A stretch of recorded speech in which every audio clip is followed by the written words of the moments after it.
grupo de pesquisa. Doutora Juliana, agora fique à vontade, né, para realizar a sua apresentação.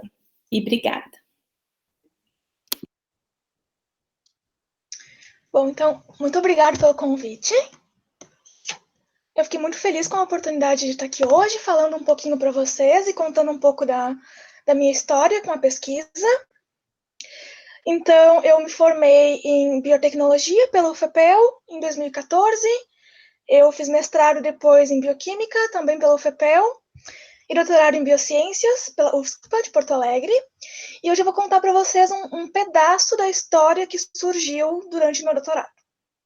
O título da minha apresentação hoje é Investigação da ecto-5' nucleotidase, também conhecida como CD73, como alvo para o tratamento do glioblastoma.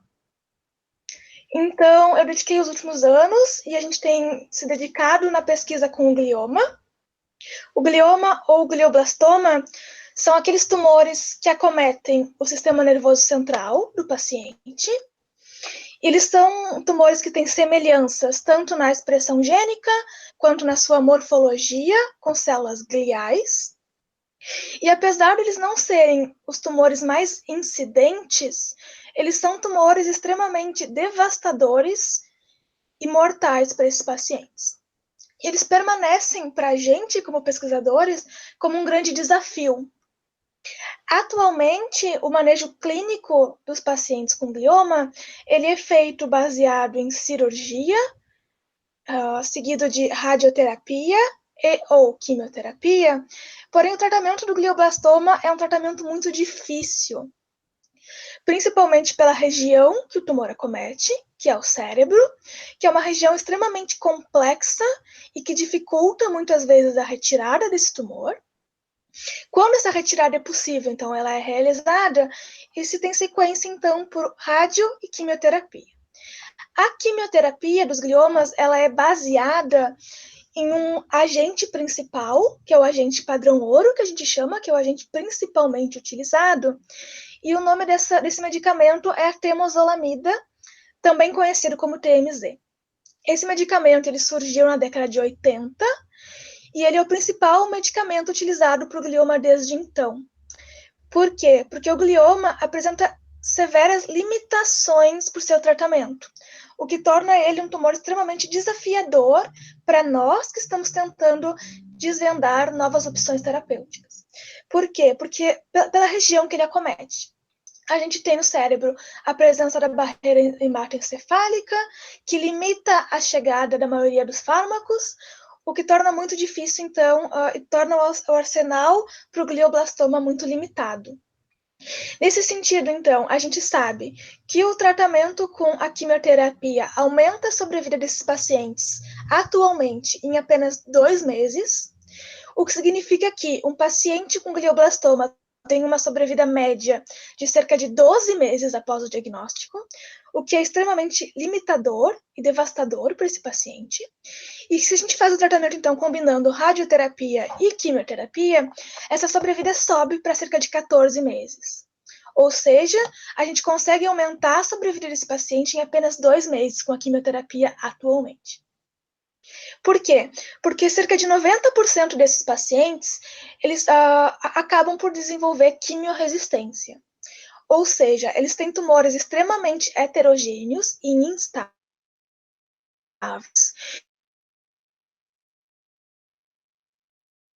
E a gente consegue pacientes ao tratamento com a quimioterapia, o que faz com que esse paciente, então, fique sem opção de tratamento viável. Nesse contexto, então, apenas 5% dos pacientes que têm glioblastoma permanecem vivos após 5 anos de diagnóstico. O que nos mostra, então, que a gente tem uma urgência e um grande desafio em tentar encontrar novas alternativas terapêuticas para esses pacientes que melhorem essa condição.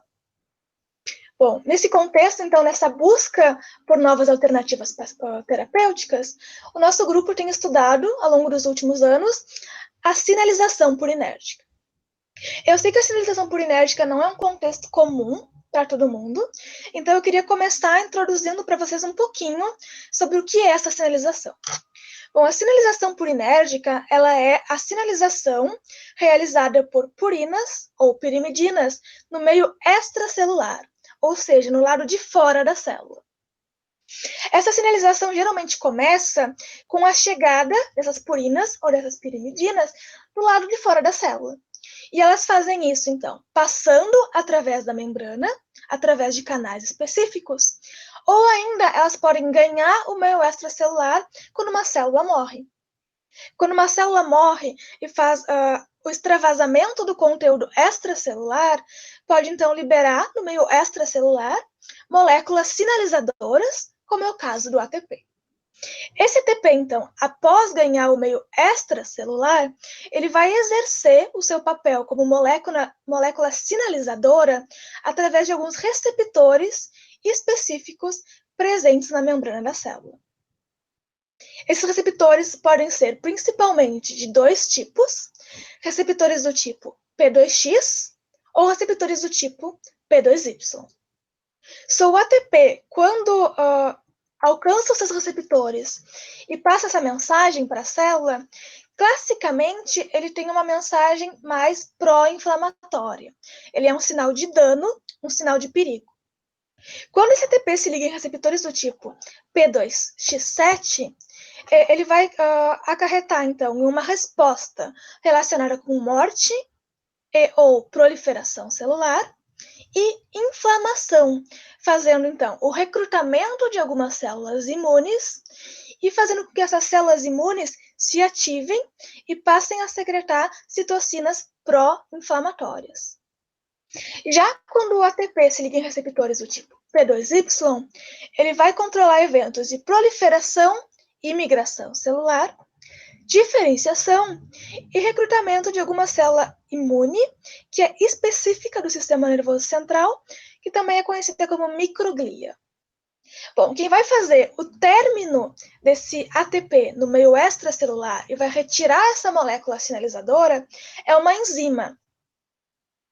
Essa enzima é conhecida como NTPDase, e um tipo de NTPDase, que é a NTPDase 1 ou CD39, por exemplo, ela vai fazer então a retirada desse ATP. Como? Fazendo a hidrólise desse ATP, retirando um grupamento fosfato e gerando ADP. Esse ADP, ele também tem efeito para essas células e ele vai exercer os seus efeitos principalmente através de receptores do tipo P2Y.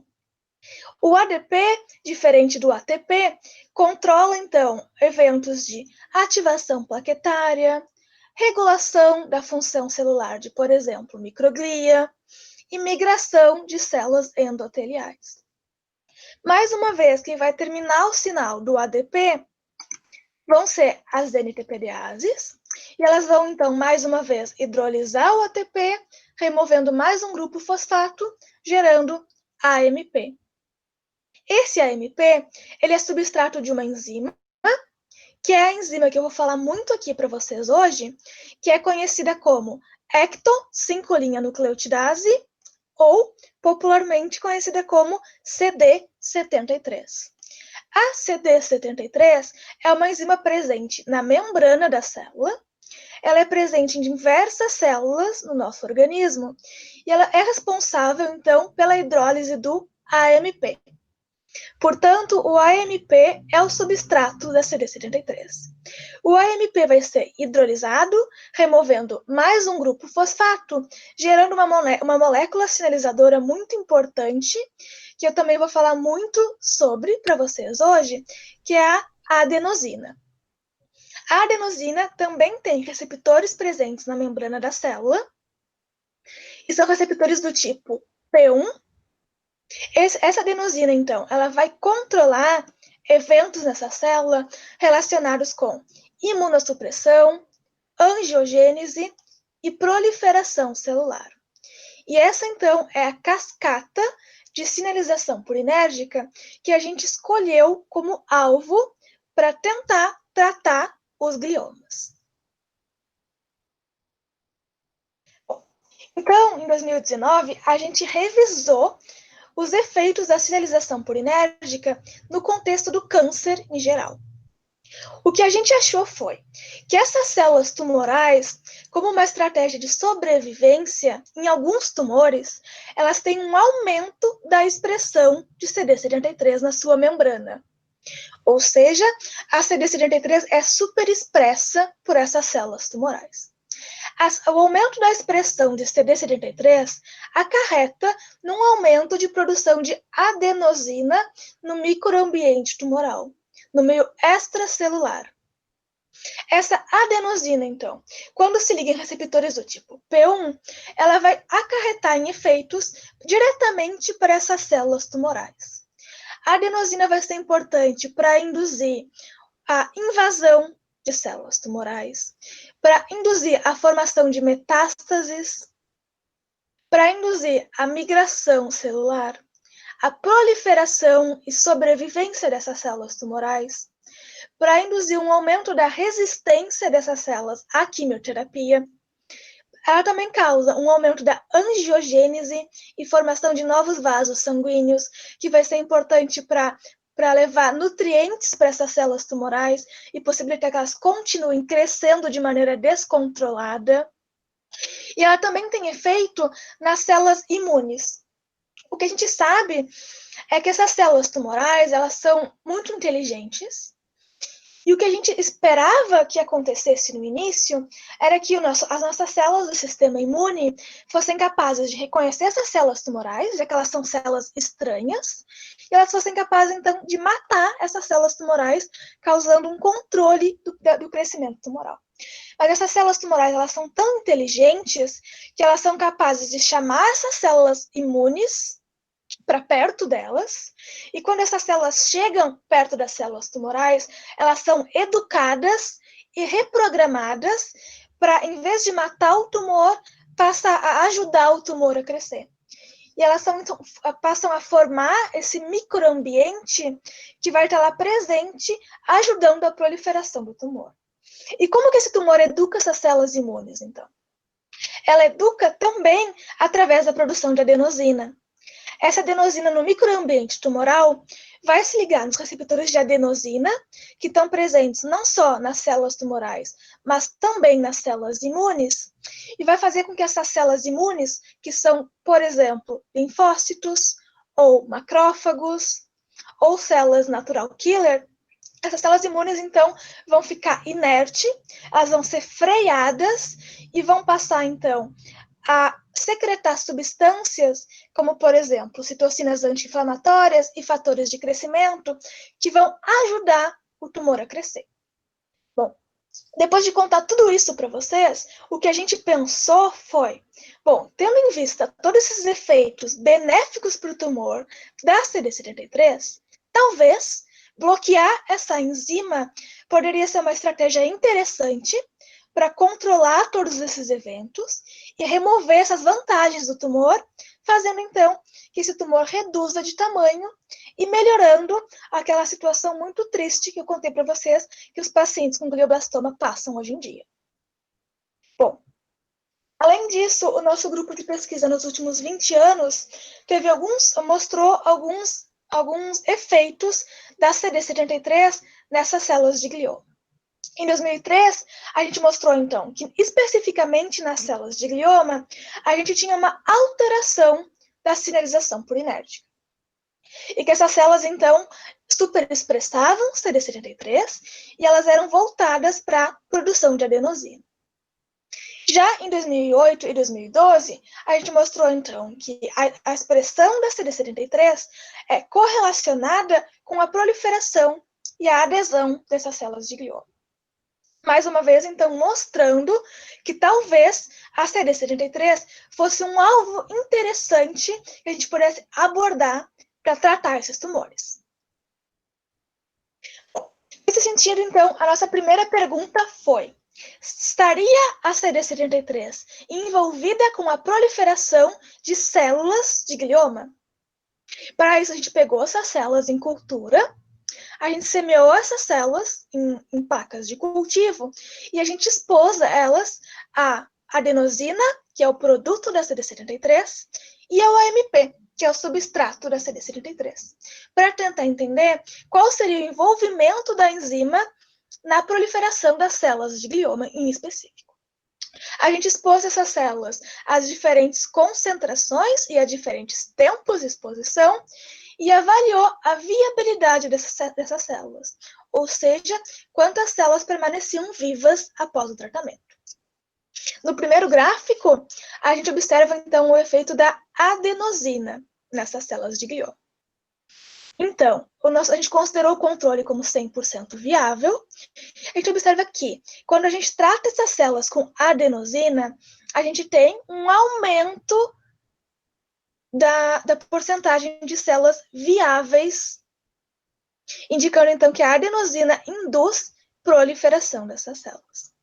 Já quando a gente trata essas células com AMP, que, como eu contei para vocês, é o substrato da CD73, a gente observa uma morte celular e menos células viáveis ao fim do tratamento. Esses dados iniciais nos sugerem que, considerando que a CD73 produz adenosina, talvez bloquear a CD73 e a produção de adenosina fosse um alvo interessante para o tratamento dessas células. Após, então, como eu falei para vocês, existem receptores de adenosina presentes na membrana celular das células de glioma que são responsáveis pelos efeitos da adenosina. E são 4 tipos de receptores. Eles são nomeados receptor do tipo A1, A2A, A2B e A3. E a gente se perguntou, então, qual seria o receptor envolvido no efeito pró-proliferativo da adenosina no glioma. A gente primeiro tratou essas células com adenosina, e como a gente observou antes, a gente tem um aumento de cerca de 50% no número dessas células. E depois a gente tratou essas células na presença de adenosina com antagonistas de receptores. Esses antagonistas vão fazer o bloqueio desses receptores, e eles não vão mais conseguir fazer a resposta da adenosina na célula. A gente tratou essas células com adenosina na presença de 3 antagonistas, que são bloqueadores desses receptores. E a gente observa que, quando a gente trata essas células com adenosina na presença de antagonista A1, a gente bloqueia o efeito pró-proliferativo induzido pela adenosina, indicando, então, que a adenosina aumenta a viabilidade celular das células de glioma através do receptor A1. Já quando a gente trata essas células com um agonista é uma molécula diferente do antagonista. Enquanto o antagonista bloqueia aquele receptor, o agonista ele ativa.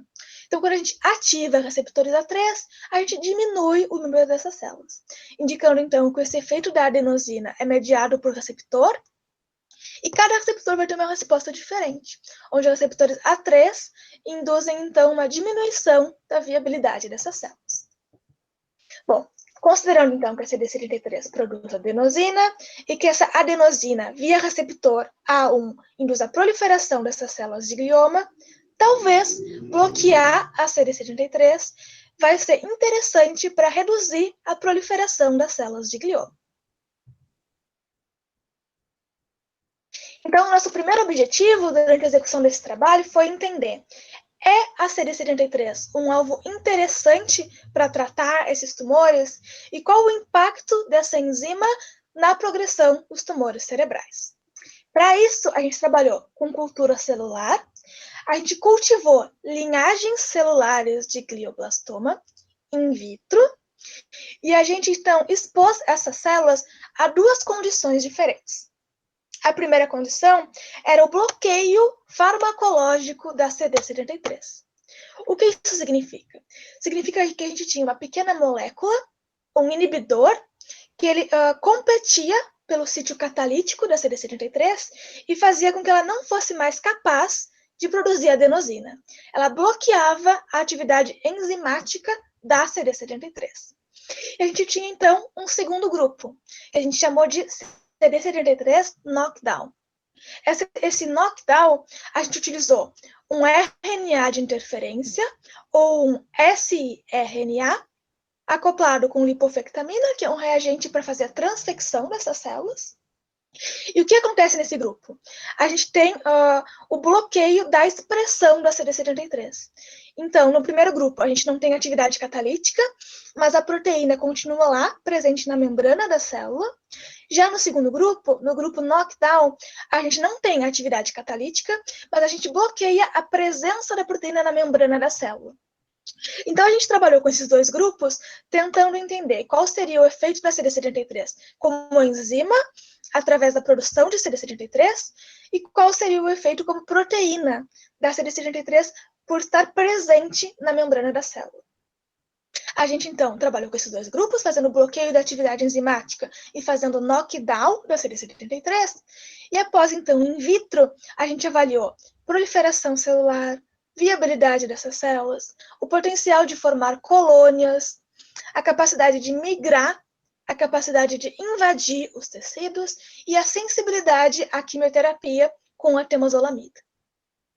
Depois, a gente também foi investigar o papel da CD73 no modelo in vivo, onde a gente tem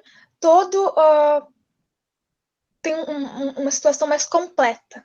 A gente trabalhou, então, com ratos Wistar, a gente fez um implante dessas células de glioma no cérebro desses animais.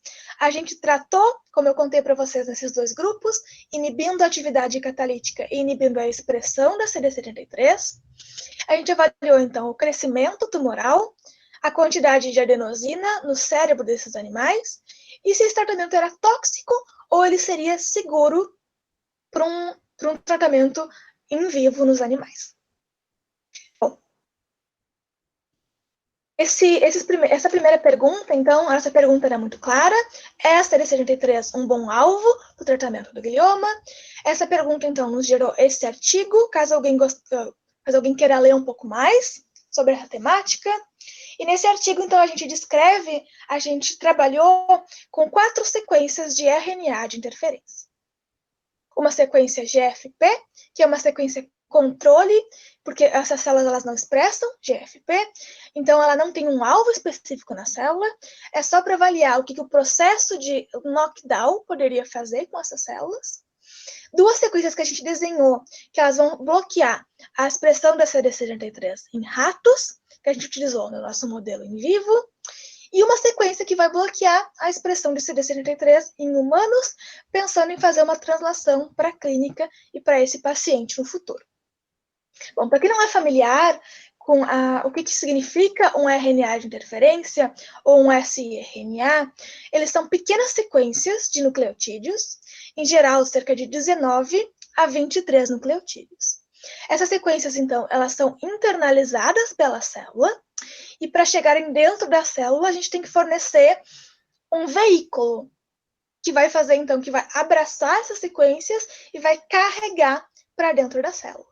Nesse estudo, então, a gente utilizou um reagente comercial, que é a lipofectamina, que vai, então, abraçar essas sequências, carregar para dentro da célula. Quando essas sequências elas chegam dentro da célula, elas vão encontrar um complexo enzimático, que é conhecido como o complexo da RISC. Esse complexo, então, vai reconhecer essas sequências de RNA de interferência, vai fazer a clivagem, tornando em uma sequência de fita simples. Essa sequência de fita simples, ela é desenhada para ser complementar ao nosso gene de interesse. Nesse caso, ela vai ser complementar ao RNA mensageiro da CD73. Ela vai se ligar nesse RNA e vai fazer com que esse RNA seja endereçado para destruição.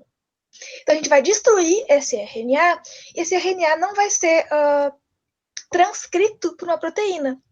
Ou seja, a gente não vai ter a presença da proteína na célula. Portanto, quando a gente vai tratar essas células com essas sequências, essa célula para de expressar a CD73. Nosso primeiro ato, então, foi: a gente trabalhou com 2 células de glioblastoma, uma célula de rato, que é a célula de glioblastoma C6, e uma célula de humanos, que é um glioblastoma originado a partir de um tumor humano, que é a U87NG. A gente pegou essas células, a gente transfectou, a gente colocou em contato com essas sequências de RNA de interferência in vitro, a gente esperou 48 horas, 2 dias, e depois a gente foi, então, avaliar a presença da CD73 na membrana dessas células. A gente avaliou isso através de 3 métodos.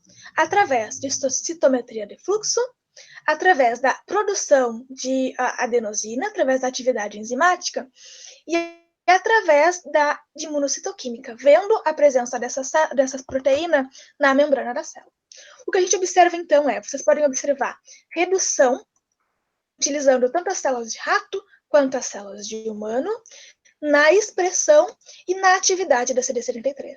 E vocês podem ver isso principalmente nessas fotos, onde em verde a gente tem CD73, aqui no controle, a gente pode ver que essas células expressam muito a CD73, elas são bem verdes, e quando a gente trata elas com as nossas sequências de RNA de interferência, a gente bloqueia a expressão da CD73 e ela para de ser presente na membrana da célula. A célula fica menos verde. A nossa primeira resposta foi, bom, a gente desenhou sequências que eram eficientes em fazer o knockdown da CD73 e em bloquear a expressão da enzima em cerca de 90%, o que é um número muito satisfatório quando a gente trabalha com esse tipo de tecnologia. Após, então, a nossa pergunta era, ok, a gente consegue bloquear a expressão da CD73, mas o que acontece com essa célula quando ela não tem essa enzima presente na membrana celular? A gente, então, tratou essas células, como eu contei para vocês, com a PCP, que vai inibir a atividade catalítica da CD73, e com o nosso RNA de interferência. E depois de 48 horas, a gente foi lá e contou quantas células a gente tinha depois desse tratamento. O que a gente observou foi que as células, quando tratadas com a PCP, a gente tem uma inibição da proliferação celular, porque esses gráficos eles estão expressos em porcentagem de inibição. Ou seja, quando a gente bloqueia a expressão da a atividade catalítica da CD73, a gente reduz a proliferação dessas células de glioma em cerca de 30%. Já quando a gente faz o knockdown da CD73 e a gente bloqueia a expressão e a atividade catalítica, a gente também tem uma diminuição da proliferação celular de cerca de 30% até 40%.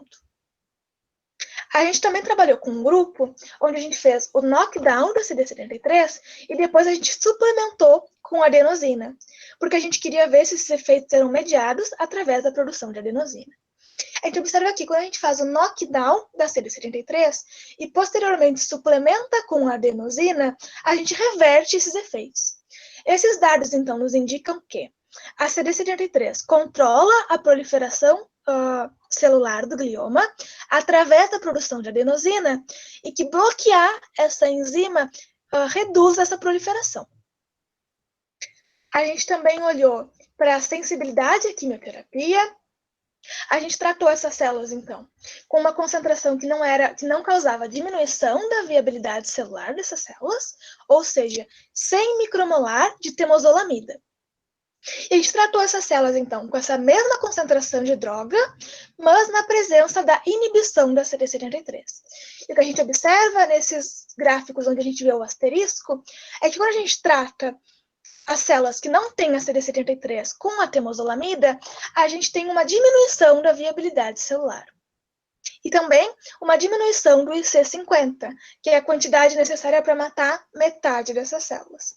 Ou seja, o bloqueio da CD73 pode ressensibilizar essas células à quimioterapia, sendo uma alternativa de manejo para esses pacientes, talvez, na clínica. Depois, então, a gente tratou essas células, como eu contei para vocês, e a gente avaliou migração e invasão celular, que são duas coisas muito importantes quando a gente fala numa célula tumoral.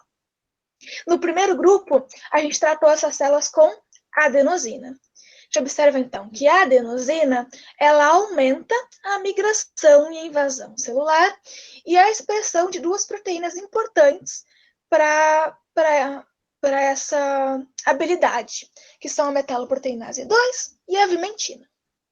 Já quando a gente bloqueia a CD73 utilizando a PCP, a gente reduz migração e invasão celular, e o mesmo acontece quando a gente faz o knockdown da enzima. Mais uma vez, quando a gente faz o knockdown da CD73 e posterior suplementação com adenosina, a gente reverte esses efeitos. Esses dados, então, nos indicam que a CD73, através da produção de adenosina, controla migração e invasão celular, e que o bloqueio da CD73 é um alvo importante para reduzir essas habilidades nas células de glioma in vitro. Como toda pesquisa, a gente começa in vitro, mas a gente almeja caminhar para um experimento em vivo. No nosso experimento em vivo, a gente trabalhou com ratos Wistar, e a gente submeteu esses ratos a uma cirurgia estereotáxica para implante de células tumorais no cérebro desses animais. Esses animais eles foram operados, a gente infundiu essas células nesse cérebro e a gente considerou esse como o dia 1. A gente deu 7 dias para esses animais se recuperarem da cirurgia e para esses tumores crescerem. E no dia 7, a gente começou o tratamento desses animais. A gente dividiu esses animais em 4 grupos. O grupo controle, que foi tratado apenas com PBS, ou seja, ele não recebeu tratamento, ele recebeu apenas o veículo. Um grupo que recebeu APCP, o inibidor da CD73. Um grupo que recebeu o siRNA Scramble, que é apenas um controle, que não é para ter efeito nas células, e o grupo que recebeu o siRNA para fazer o bloqueio da expressão da CD73. A gente tratou esses animais via intracérebro ventricular, ou seja, através de injeções diretas no cérebro, no dia 7, 14 e 21, e no dia 23 a gente fez a eutanásia desses animais, removeu o cérebro e foi olhar para esses tumores. Vocês podem observar, então, no gráfico e nas fotos, o tamanho desses tumores. O que eu destaco para vocês é animais tratados com a PCP, que é o inibidor da CD73, eles têm uma diminuição do tamanho do tumor, como vocês podem observar ali na foto. A gente tem tumores menores. Esses tumores são cerca de 40% menores que os tumores controle. Já quando a gente fala dos animais que passaram pela knockdown da CD73, ou seja, eles não têm a presença da enzima na célula, eles também têm uma redução do tamanho tumoral, de cerca de 45%. Eles também apresentam um aumento da infiltração linfocitária, ou seja, eles têm mais linfócitos no sítio tumoral. Esses dados, então, nos indicam que o bloqueio da CD73 parece ser uma estratégia interessante para diminuir o tamanho desses tumores em vivo. A gente também avaliou alguns parâmetros de toxicidade, porque é muito importante que uma proposta de quimioterapia seja responsável por diminuir, por matar um tumor, mas ao mesmo tempo ela tem que ser segura para esse paciente, ela não pode causar um dano maior que o benefício. A gente avaliou, então, a presença de 4 substâncias que são marcadores de dano renal ou hepático: AST, ALT, ureia e creatinina. A gente não observou, então, alteração de nenhum desses componentes, indicando, então, que o nosso tratamento ele não causava dano renal ou dano hepático para esses animais. E a gente também fez uma análise histológica dos tecidos desses animais. A gente não observou alteração histopatológica no fígado, no coração, no baço, no pulmão ou no fígado, indicando que o tratamento era eficaz em diminuir o tamanho dos tumores, mas ao mesmo tempo ele era seguro, já que a gente não observou, nesse contexto, nenhum sinal que indicasse dano para esses animais.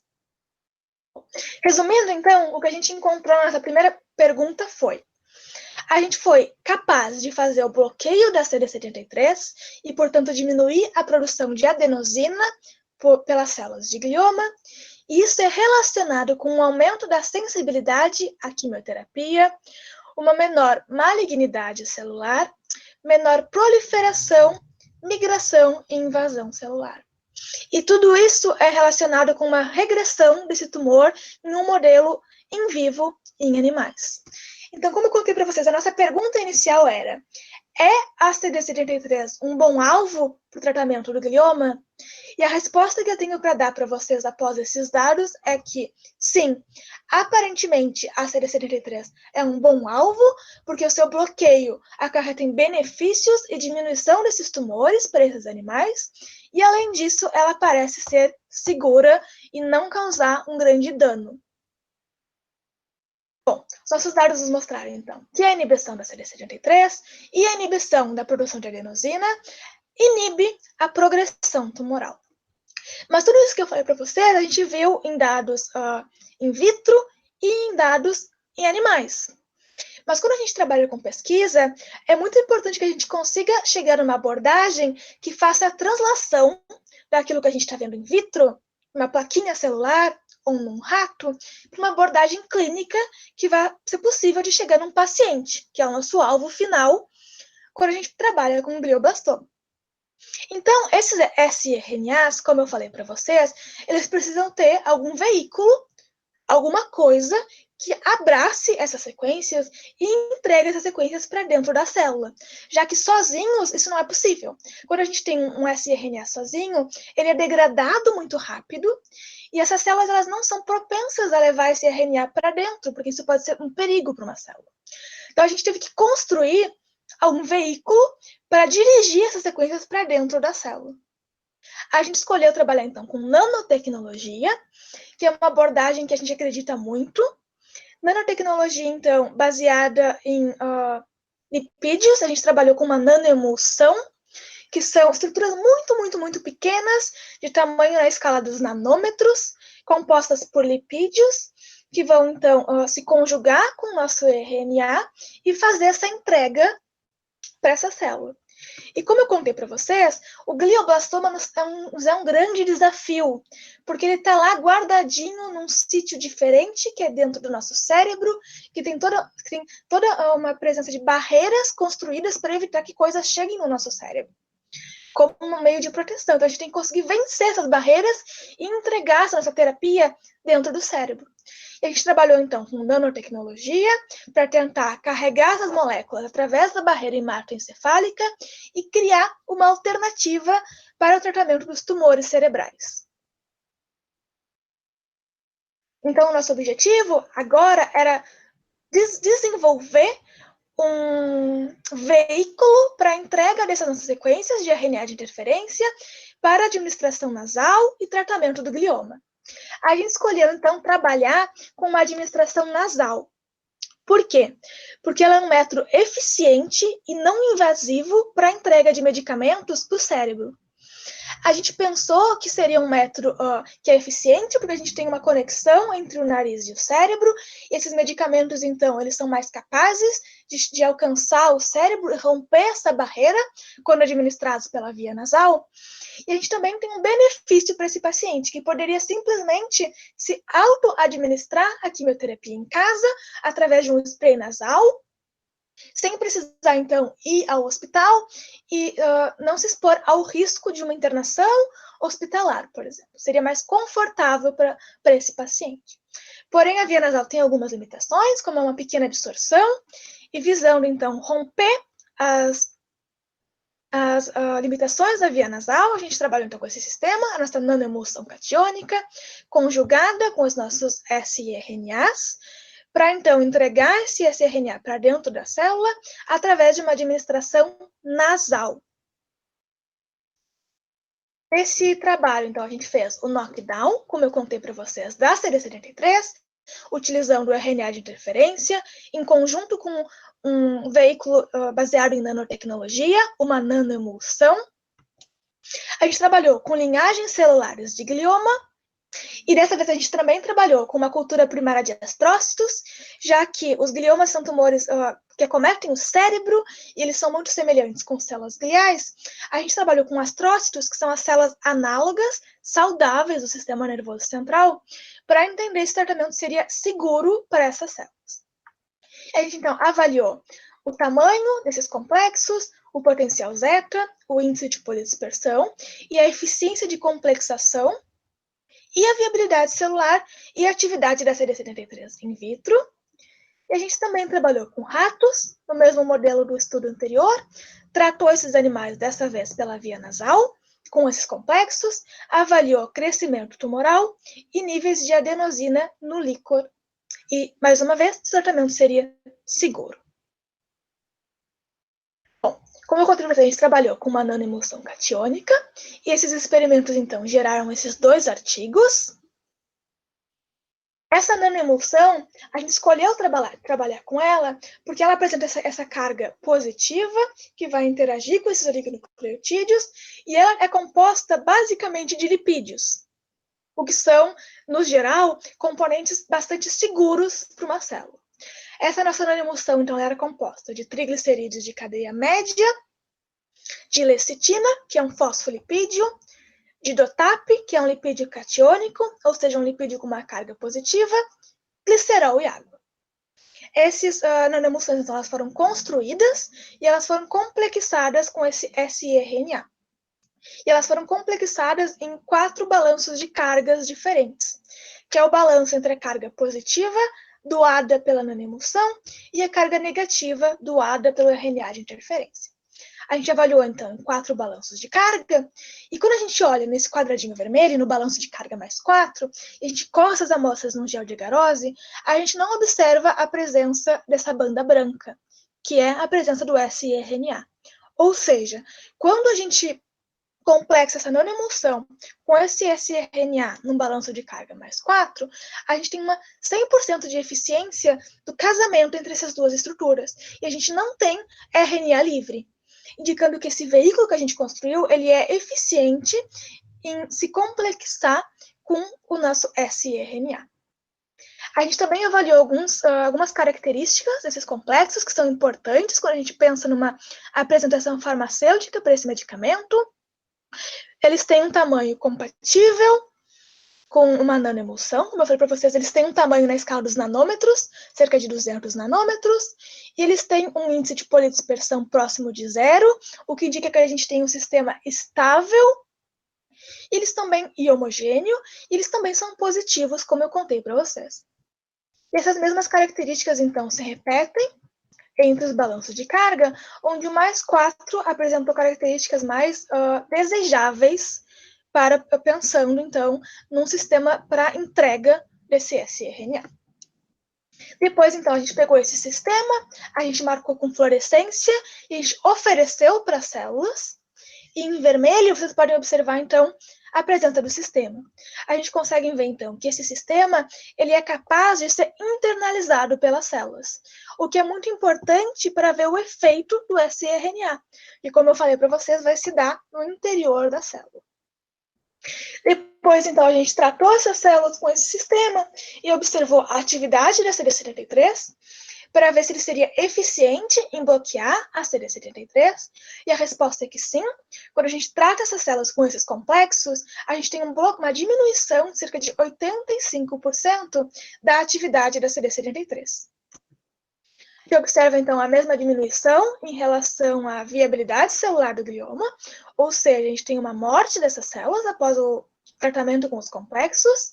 Já os astrócitos, a gente não observou nenhuma toxicidade, indicando, então, que é um sistema seguro para células saudáveis. Após, então, a gente tratou esses animais pela via nasal, se perguntando se o sistema seria eficiente em entregar essas sequências no cérebro. A gente pode observar, então, no último gráfico, que sim, que a gente tem, então, um pico da chegada desses complexos no cérebro após 18 horas de administração. A gente, então, trabalhou com o modelo em vivo, a gente tratou esses animais pela via nasal, como eu contei para vocês, administrando essas formulações no nariz durante 20 dias. Depois, então, a gente avaliou os tumores. A gente observou, então, que o bloqueio da CD73, utilizando esse sistema de nanotecnologia, diminui o tamanho dos tumores em cerca de 60%, o que é correlacionado, em verde, com uma diminuição da expressão da CD73, e em vermelho, com uma diminuição da expressão da presença de vasos sanguíneos. Também com uma diminuição da produção de adenosina no cérebro, indicando que o complexo é eficiente em bloquear a CD73. A gente não observou alteração que indicasse dano hepático, renal ou pulmonar. A gente apenas observou uma alteração comportamental indicada através do aumento da locomoção desses animais, o que pode ser um indício de um melhor prognóstico. Nesse artigo, então, a gente criou um sistema que é eficiente para entregar esses sRNA através de uma administração nasal no cérebro, é eficiente em diminuir o tamanho do glioma, indicando que a gente tem um novo método que pode ser interessante para tratar esses tumores, sem causar toxicidade para o fígado, para o rim, nasal, para o pulmão ou prejuízo comportamental. Após, então, a gente validou essa nossa estratégia em conjunto com a terapia padrão, para tentar entender o que aconteceria com esses pacientes quando eles recebessem a nossa terapia, em conjunto com aquela terapia que eles já vinham recebendo. Avaliamos viabilidade celular e trabalhamos, então, com o mesmo modelo em vivo com ratos. A gente observou, então, que o tratamento com o T-modal reduz a viabilidade celular do glioma, mas que o nosso tratamento é mais eficiente ainda em reduzir essas células, indicando que o que a gente desenvolveu tem um desempenho melhor in vitro do que a quimioterapia hoje empregada para esses pacientes. A gente observou, então, em vivo, a mesma coisa. A temozolomida reduz o tamanho dos tumores em cerca de 30%, mas quando a gente trata com o nosso RNA, a gente tem uma redução de cerca de 80% a 85%, indicando que a gente tem uma nova terapia que é mais eficiente que a terapia padrão ouro atualmente empregada para o tratamento do glioblastoma. Após, então, considerando que eu contei para vocês que a adenosina também tem efeitos nas células imunes, a gente trabalhou com esses animais, a gente bloqueou a CD73 e a gente partiu para investigar qual seria o efeito disso sobre as células imunes desse microambiente tumoral. A gente, então, gerou esse artigo, onde a gente mostra que o tratamento com os nossos complexos reduz o tamanho dos tumores, como vocês podem observar nas fotos dos cérebros, e que isso é relacionado com o aumento da apoptose celular. A gente também observou a diminuição da expressão da CD73, como já esperado, mas dessa vez tanto em células tumorais, quanto em células imunes, como microglia e macrófagos. E a gente também observou que o bloqueio da CD73 acarreta em uma diminuição da presença de células imunes no microambiente tumoral, como microglia, macrófagos e linfócitos T regulatórios. O que a gente demonstrou, então, foi que o bloqueio da CD73 induz regressão tumoral, in vitro e in vivo, e isso é correlacionado com uma diminuição da infiltração de microglia, linfócitos T regulatórios e macrófagos, que são células classicamente inibitórias, que vão fazer, então, a imunossupressão e vão acarretar num ambiente que promova a progressão tumoral. Isso também é correlacionado com o aumento de mediadores celulares, citocinas pró-inflamatórias, o que pode indicar, então, que a CD73 poderia ser um alvo interessante para a imunoterapia e que um dos mecanismos envolvidos na redução do tumor é a ativação dessas células imunes que passam a atacar o tumor e fazem a redução dessa massa tumoral no cérebro. Bom, então a conclusão de todo esse trabalho que eu mostrei para vocês hoje é que a CD73 ela produz adenosina no microambiente tumoral, o que é correlacionado com proliferação, migração, invasão. Quando a gente faz o bloqueio da CD73, a gente bloqueia a produção de adenosina, diminuindo a infiltração de células imunes inibitórias, diminuindo a formação de novos vasos sanguíneos, aumentando a secreção de mediadores pró-inflamatórios, e isso leva a uma diminuição do tumor. A conclusão, então, é que a CD73 é um alvo interessante para o tratamento do glioma e ela se mostrou mais eficiente do que o quimioterápico atualmente empregado, que é a temozolomida, mostrando que a gente tem um alvo promissor para ser explorado na clínica desses pacientes no futuro. Bom, era isso que eu tinha para falar para vocês hoje. Eu queria agradecer ao meu grupo de pesquisa, a universidade e as agências de fomento e o convite para estar aqui hoje. E eu fico à disposição para qualquer dúvida ou questão.